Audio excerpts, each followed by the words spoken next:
If you're feeling like a marketing hot mess, today we're talking about streamlining your marketing processes with the amazing Lucy Reyes of Cheers to Productivity. Let's get into it.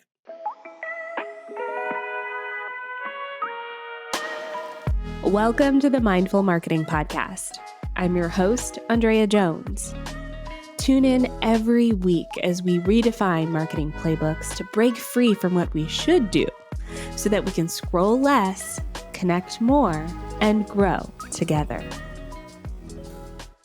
I've recorded over 300 podcast episodes. Yeah, it's a lot of podcast episodes, and I've tried a lot of different virtual recording studios, but my favorite has been Riverside.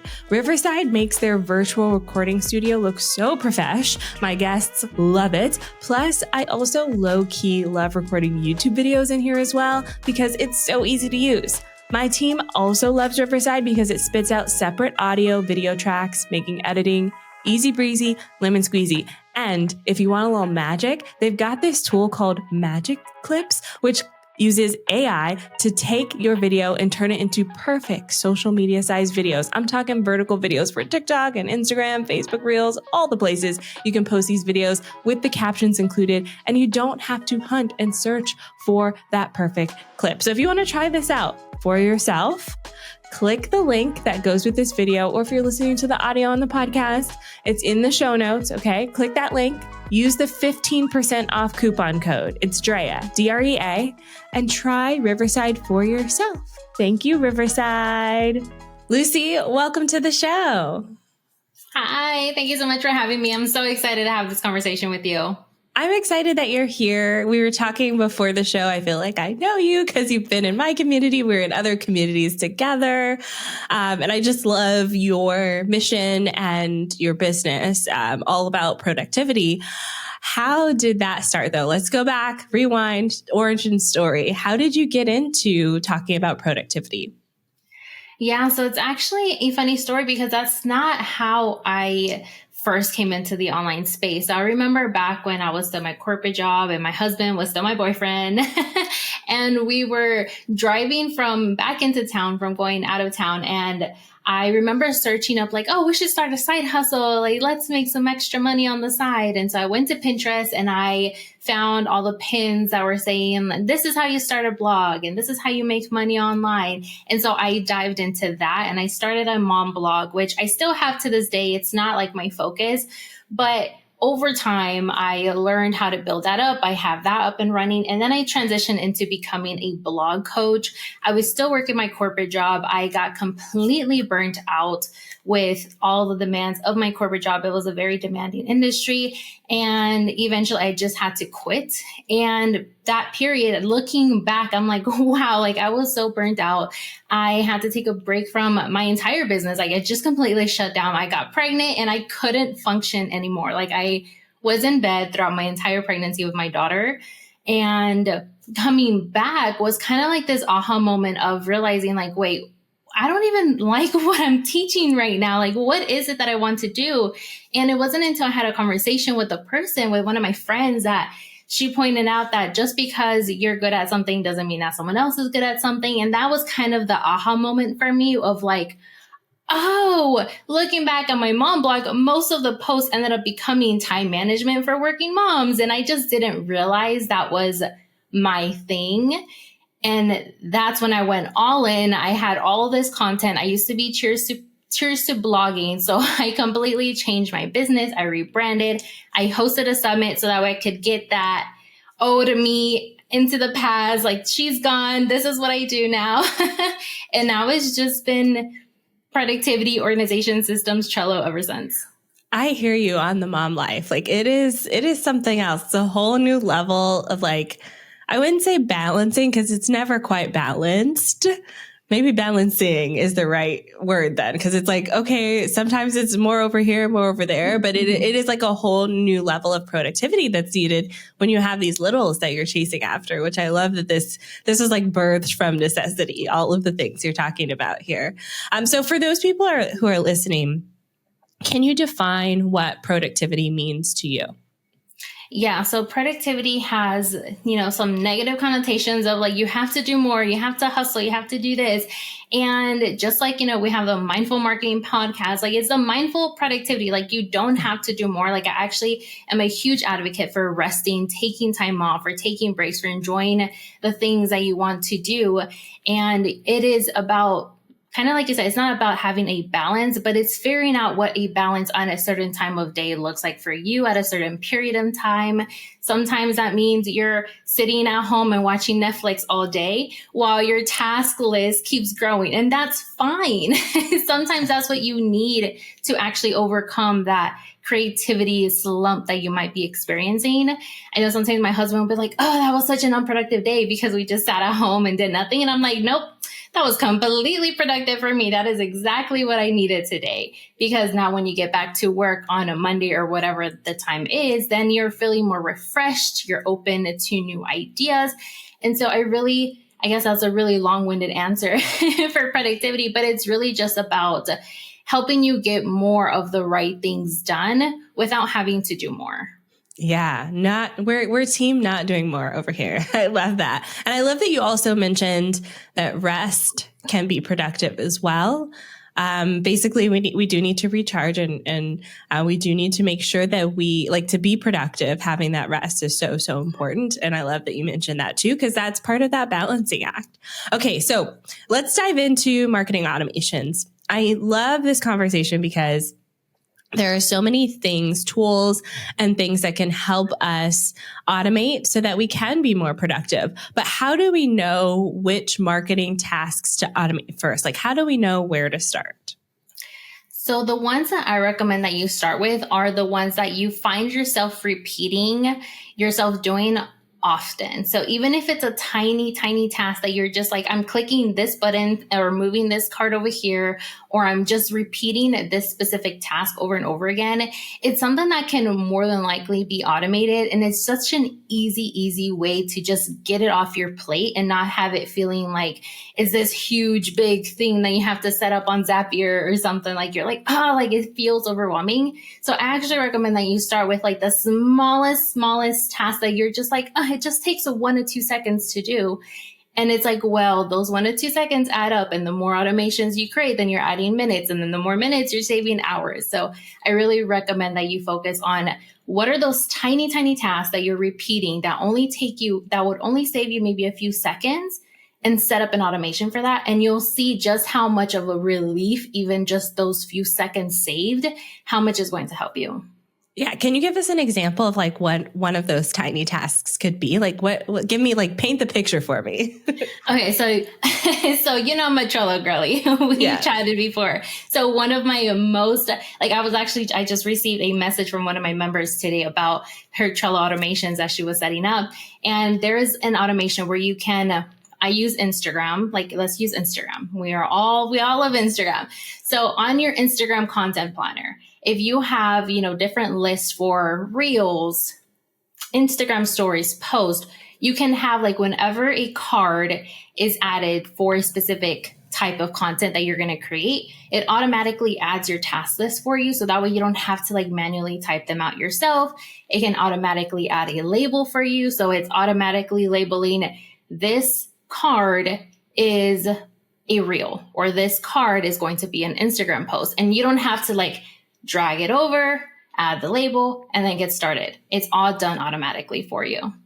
Oh, wow. I didn't know Trello had all of those automations, and I know you love Trello. So we're going to dive into all of that as well.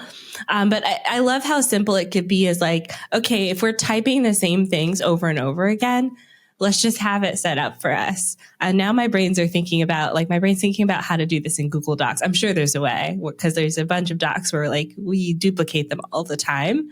Anyways, I think this is fascinating because the brain relief of not having to do that, not having to decide, it's like I physically feel lighter already as we're talking about it. I love it. So you mentioned Trello. What are some of the other tools that we can use to streamline our marketing? Yeah, so Zapier is another one that you can use, or social media scheduling tools. I use I don't know how to say it. I feel like I always say it wrong, but Publer, I think it's how you say it, Publer. And there's a ManyChat, which is the one where you comment in the reels and then automatically triggers. Those are probably my top 3 that I like to use to automate like other things in marketing.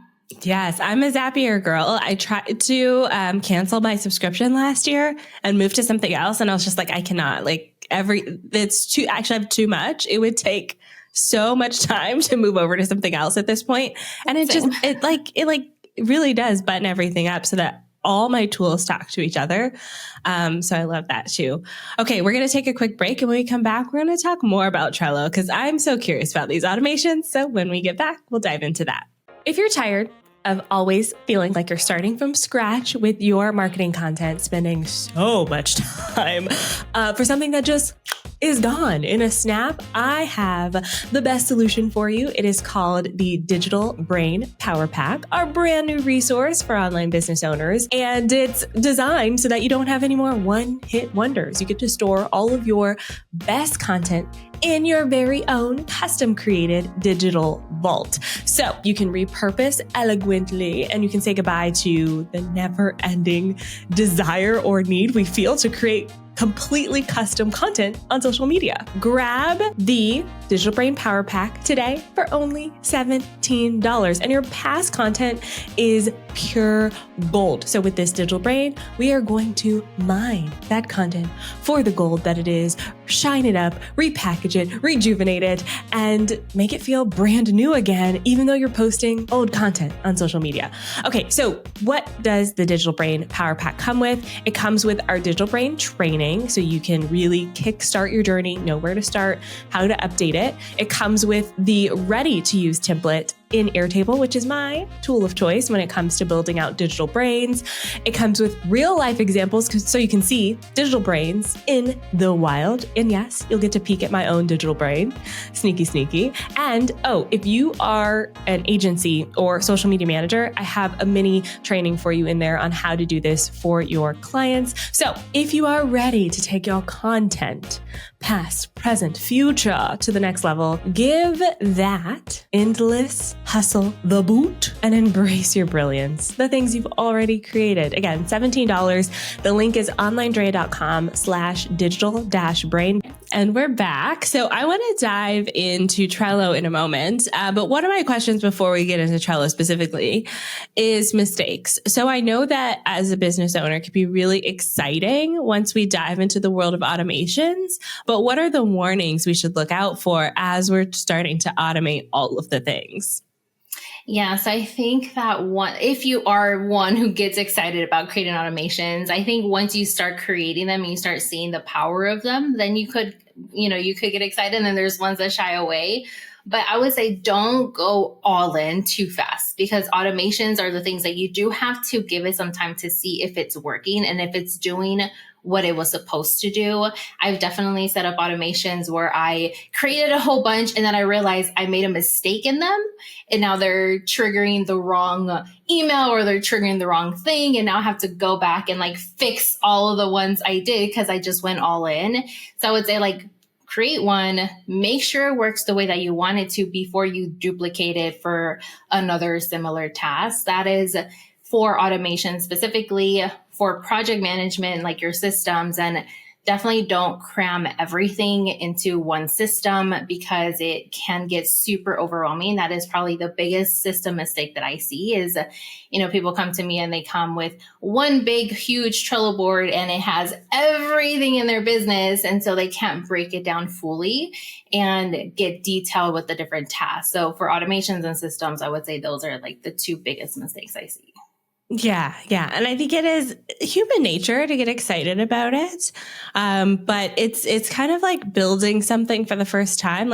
I'm going to use an IKEA reference. You gotta check every step along the way before you sit down in the chair to see if it's fully put together.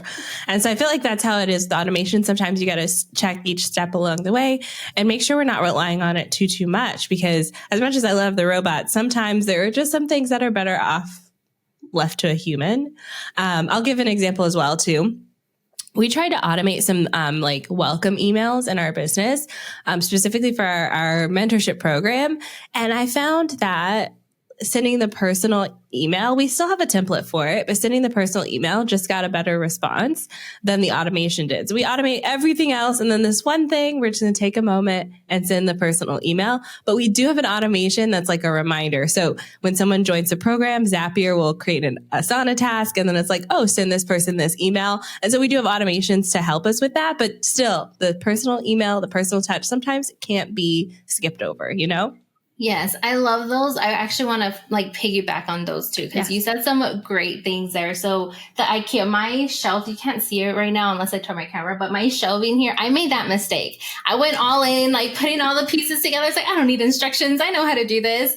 I'm that type of person. And then we get into it and we're like, oh, we put them in the wrong way. And it was so hard to get them back out. My friend had came over to help me, and we had to wait for my husband to get home to like actually pull them apart for us because we hadn't waited. So I can definitely relate to that IKEA example. And then with the automation, I definitely hear a lot of like the impersonal, same thing with AI, is it impersonal to automate? And there are certain things that should be left not automated or partially automated. So another example I can give that actually has been working super well, it's a new automation that I've been testing, is in my own community, there's a way for me to automate a bulk message to people inside a specific segment. So it's personalized, or it feels personalized to them. It's in the moment from me, but I'm not having to copy and paste the same message to every single person. And I think actually you've done it. I think it comes from like whenever, So it's the same thing where it's like, it's a bulk DM, and that's a form of automation as well, where it's still in the middle of not fully automated, but still somewhat, because it saves you time. Yeah, exactly. Saves you time and is partially automated, but has the human touch. We love it. We love it. Okay. So let's dive into all things Trello. For those who don't know Trello, tell us, what is it? Trello is a project management tool that is great for task marketing or task workflows for marketing, planning boards. Those are the really main things that I use it for, is tasks and workflows and planning. Yeah. And it almost looks like sticky notes, right? Like each of the boards, it kind of looks like you have a wall of sticky notes that you can kind of organize. So if your brain really likes to look at that, is that called a Kanban? What am I talking about? Yeah, so it's called a Kanban style board, and it does reflect like sticky notes, and you can drag and drop. It is super visual, which is what I like about it. You can make it super pretty. There's like, you can change the backgrounds, you can add stickers and GIFs and all of these extra things to your board to make them fun and bright and colorful. But it is a Kanban style, which, if you're listening to this on the podcast, then the visual would be like a list of checklists. So if you're a checklist person, that's also very helpful for them. Yes. I love it. I love the Kanban style as well. I always describe Airtable as like a spreadsheet meets a Trello board. It's very similar in that way. So when we think about Trello and marketing, how can Trello help us achieve our marketing goals?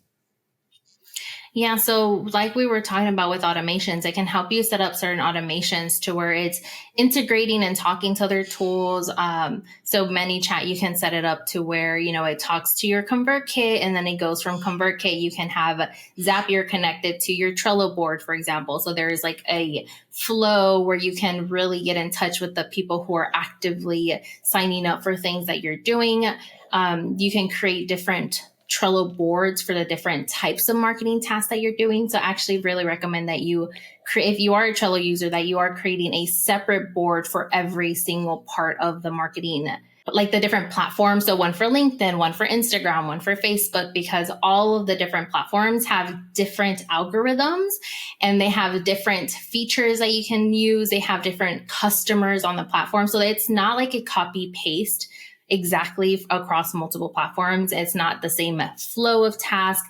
So you really want to create several different boards for the different parts of the marketing business that you run and really get detailed with those. Yeah. So how do you use Trello personally in your business for your marketing? Do you have them by platform, or do you also have things like email newsletters in there and like the summits that you plan and things like that? Like, how are you using it?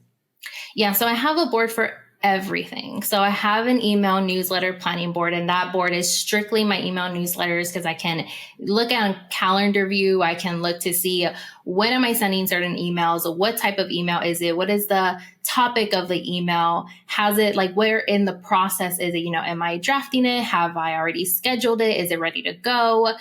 So that's like in a specific board. That way it doesn't get cluttered with everything else.